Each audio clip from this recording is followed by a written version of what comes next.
बिस्मिल्लाहिर्रहमानिर्रहीम। प्रोग्राम है table talk और आपका मेज़बान हाफिज नुमान चौधरी आपकी खिदमत में। नाज़रीन, आप लाहौर से इस्लामाबाद की तरफ जाएं, कसूर से मुल्तान की तरफ जाएं, लाहौर से आपका सफ़र रावलपिंडी की तरफ हो जाए या आप कराची की तरफ चले जाएं, जेलम हो, सरगोदा हो, साहिवाल हो, आपको कुछ गाड़ियों के पीछे कुछ मखसूस वर्ड लिखे नजर आएंगे। जकी ब्रदर्स। ये जकी ब्रदर्स है क्या? हर चौथी से पांचवी गाड़ी के पीछे जकी ब्रदर्स क्यों लिखा जाता है? ये एक ब्रांड नेम क्यों बन गया? इसी जकी ब्रदर्स ट्रांसपोर्ट कंपनी के सीईओ जनाब हाजी अकरम जकी साहब आज हमारे मेहमान होंगे। हम उनसे ये जानने की कोशिश करेंगे कि ये बिजनेस जो ट्रांसपोर्ट का बिजनेस है, सुना है ये तो बदमाशी के बगैर चलता ही नहीं, तो आपने कितने बदमाश रखे हुए हैं जो कि आपका ये बिजनेस चला रहे हैं? जी ऐसा। बिस्मिल्लाहिर्रहमानिर्रहीम। शुक्रिया हाफिज साहब, आपने मुझे मौका दिया बात करने का। बेसिकली ट्रांसपोर्ट कोई बदमाशी वाला कारोबार नहीं है। हम जब छोटे छोटे थे खुद सुनते थे कि ये बदमाश लोगों का कारोबार है। अल्हम्दुलिल्लाह मैं कोई 30-32 साल से ये कारोबार से मुंसलिक हूँ। मैंने आज तक ना तो बदमाशी की है और ना कोई बदमाश देखा है जिसने हमारे साथ कोई बदमाशी की हो। हमारी कोशिश यही होती है कि किसी के साथ ना इंसाफ़ी ना करें और ना कोई हमारे साथ करे। अल्हम्दुलिल्लाह मैं आज Pakistan public transport owner federation का चेयरमैन हूँ। मेरी कोशिश यही होती है कि ट्रांसपोर्टरों के जो छोटे मोटे मसाइल हैं उनको मिल बैठ के एक जगह पे बैठ के उनको हल कर दिया जाए, और अक्सर ऐसा हम करते भी हैं। तो इंशाल्लाह जैसे हम चल रहे हैं, कोई छोटे मोटे मसाइल अगर इनके हुए तो ये ख़त्म कर देंगे और बहुत कम अरसे में। अच्छा, सरकारी बस स्टैंड, सरकारी अड्डे पूरे कसूर में मौजूद, आपको यकदम ये प्राइवेट अड्डा चलाने का ख्याल कैसे आया और क्या वजह बनी और कैसा आवाम का आपको रिस्पांस मिला कि सरकारी अड्डों के होते हुए आपने ये पब्लिक ट्रांसपोर्ट शुरू कर दी? जनाब हाफ साहब, इसकी 2-3 वजूहात हैं। सबसे पहले मैंने अपने बिजनेस के पॉइंट ऑफ व्यू को देखते हुए ये काम किया कि यहाँ से मेरी ज़ाती गाड़ियाँ चलती हैं, कोई प्राइवेट कमीशन की गाड़ी नहीं है मेरे पास।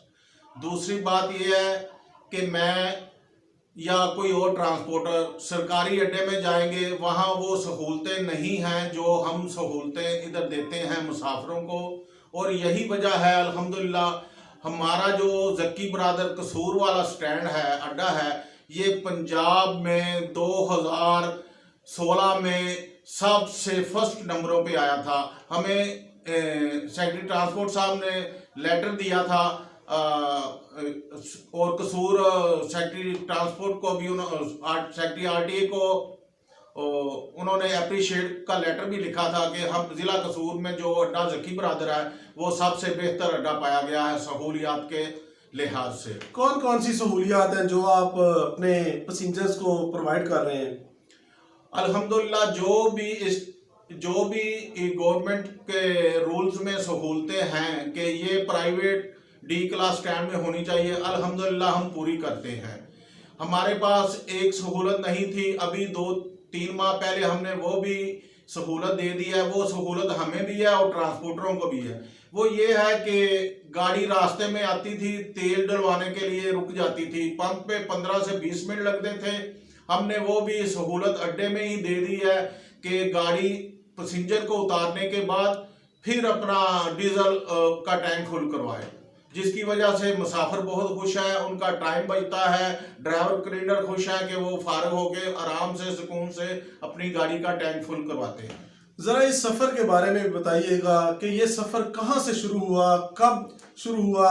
ये ट्रांसपोर्ट का बिजनेस आपने शुरू किया, क्या आपके जहन में तसव्वुर था जब आपने इस काम को आगे चलाने का अपने जहन में एक आइडिया लेके आए? ये मेरे वालिद साहब ने जी 1973 में एक गाड़ी ली थी, तो उसके नशीबो फराज बहुत ऊपर नीचे हुए। बाज़ औक़ात यहाँ तक नौबत आ जाती थी कि घर में फाकों वाली बात होती थी, लेकिन अल्हम्दुलिल्लाह वालिद साहब काम करते रहे।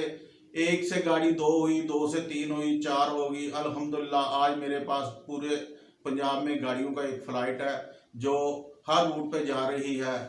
तो दूसरी बात यह है कि हम गाड़ियों की फिटनेस का ख्याल करते हैं, गाड़ियों की रिपेयरिंग का ख्याल करते हैं। आज तक बहुत कम हमारी कंप्लेन है कि हमारी गाड़ी रास्ते में खड़ी हुई हो। दूसरा, हम ड्राइवर कंडक्टर की तरबियत का खास कर एहतमाम करते हैं कि हमारा ड्राइवर कंडक्टर कोई बदतमीज़ ना हो, कोई नशई ना हो, बद इखलाक ना हो, बद तहजीब ना हो। हम ड्राइवर कंडक्टर को ये ही तनबीह करके गाड़ी पे भेजते हैं कि ये जो मुसाफिर हैं ये हमारे मेहमान हैं। मेहमान रब का, अल्लाह ताला का दिया हुआ एक तोहफा होता है। जिसने अपने मेहमान से बदतमीजी, बद इखलाकी की, अल्लाह की ज़ात उससे इंतहाई नाराज होगी। भाई साहब, कुछ लोग जो नए आने वाले इस बिजनेस को ज्वाइन करना चाहते होंगे, आप उनके लिए क्या पैगाम देंगे या क्या उनको गाइड करेंगे कि वो किस तरह से इस बिजनेस में शामिल हो सकते हैं या कुछ लाइन पर चल के वो इसमें तरक्की कर सकते हैं? जी, मेरे वालिद साहब मुझे अक्सर ये कहा करते थे कि बेटा, गाड़ी लेने का और गाड़ी का कारोबार ऐसा बिजनेस है कि आपने 40-50 लाख रुपया लेकर रोड पे फेंकना है, उसको आपने अपनी हिकमत अमली से एक एक रुपए को उठाना है। अगर आपके नसीब अच्छे हुए तो आप इनको अच्छी तरह से, अच्छे तरीके से उठा लेंगे। तो इसमें नए आने वाले मैं दोस्तों को यही कहूँगा कि हर कारोबार मुश्किल होता है, कोई आसान कारोबार नहीं होता। लेकिन ये गाड़ियों वाला काम दूसरे कामों की निस्बत थोड़ा सा मुश्किल है, डिफ़िकल्ट है। रास्ते में जो ये हाकर वगैरह, अड्डे मंथलियाँ, हमारे पुलिस के जो ट्रैफिक के मुलाजमीन हैं, उनसे लेन देन जो भी है, जैसे भी होता है, निज़ाम चल रहा है, उसको हैंडल करना, ये बहुत सी डिफ़िकल्टीज़ हैं।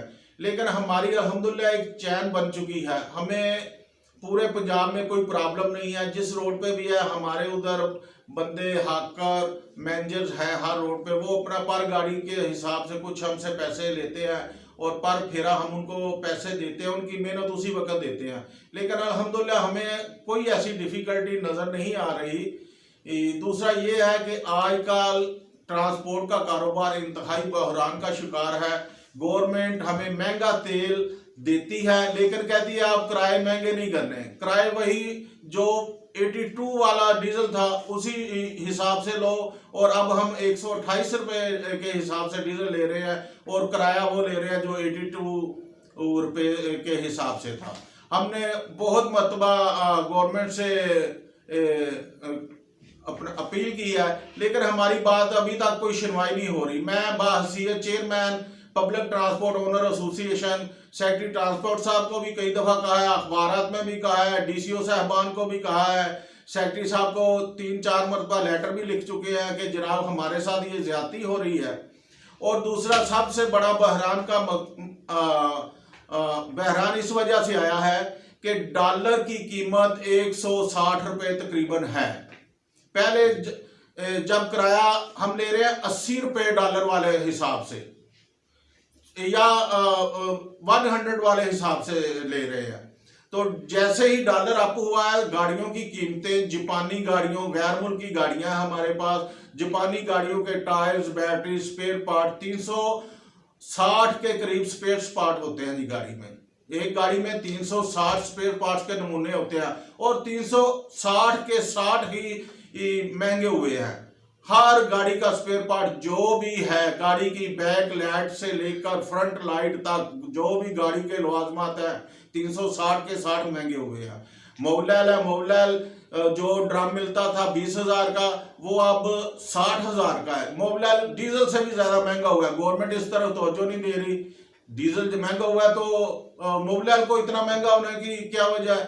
टायर इतने महंगे कर रहे हैं, पीछे से कम महंगाई हुई है, इधर ताजरों ने ज्यादा महंगाई कर दी है। रोना रो रहे हैं जी, डॉलर महंगा हो गया जी, इमरान खान की गवर्नमेंट हो गई है, ये हुआ है वो हुआ है। ये ताजरों की मनसूबी महंगाई की हुई है। यानी आप ये जो इल्जाम है या इस बात को कहते हैं कि ये इमरान खान की गवर्नमेंट नहीं, ये मुकामी ताजरों ने किया हुआ है, आपके कहने का मकसद फिर ये हो गया? जी देखें जी, कुछ डॉलर की वजह से हुआ है, डॉलर बढ़ा है, डीजल के रेट बढ़े हैं, तो कुछ लोगों ने जानबूझ के गवर्नमेंट को बदनाम करने के लिए भी कह रहे हैं जी ये हो गया वो हो गया, जिसको देखो ऐसे हो गया जी, महंगाई हो गई है जी, डॉलर का रेट बढ़ गया जी। डॉलर का रेट बढ़ा है तो आपने 100% कीमतें बढ़ानी है। जो टायर हमें 80,000 का मिल रहा था वो अब 1,20,000 का 22,000 का मिल रहा है। इतनी ज्यादा महंगाई तो नहीं हुई जितनी इन्होंने कर दी है। इन्होंने अपना मार्जिन अप कर दिया है, पहले से ज्यादा अप कर दिया, लेकिन ट्रांसपोर्टरों का मार्जिन वही है, पहले से नीचे आ गए हैं। हम अपना वो बिजनेस नहीं चला पा रहे जो आज से 2 साल 3 साल पहले चला रहे थे। अच्छा, उसकी क्या वजह है? कहते हैं कि इमरान खान की गवर्नमेंट आई, पीटीआई की गवर्नमेंट आई, हर तरफ महंगाई महंगाई हो गई। आप क्या समझते हैं कि इस दौर में, इस शोर में, क्या गवर्नमेंट की पॉलिसी ठीक है या कि माशी कत्ल करने के हिसाब से वही चल रही है कि बिजनेस को ठप करके रख देंगी? जी ये ना जो मशीरान है ना जी पाकिस्तान गवर्नमेंट के, वो इस तरफ तवज्जो नहीं दे रहे।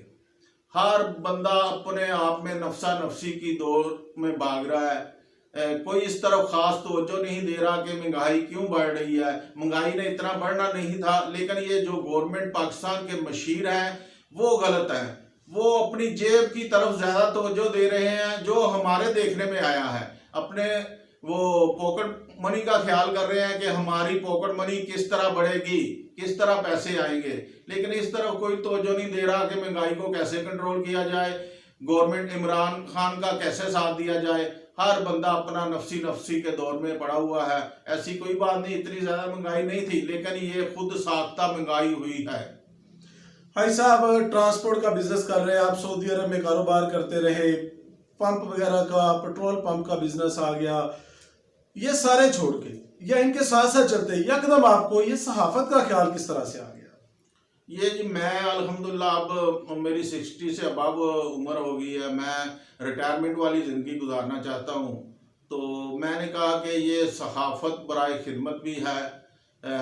मैंने अक्सर देखा है कि मेरे सहाफ़ी भाई बाज़ ऐसी खबरें जो किसी वजह से या किसी डर या खौफ की वजह से सामने छापने से थोड़ा सा हिचकिचाते थे, तो मैंने कहा अल्हम्दुलिल्लाह मुझे किसी चीज़ का तो मसला मसाइल नहीं है, ना मुझे फाइनेंशियल कोई प्रॉब्लम है।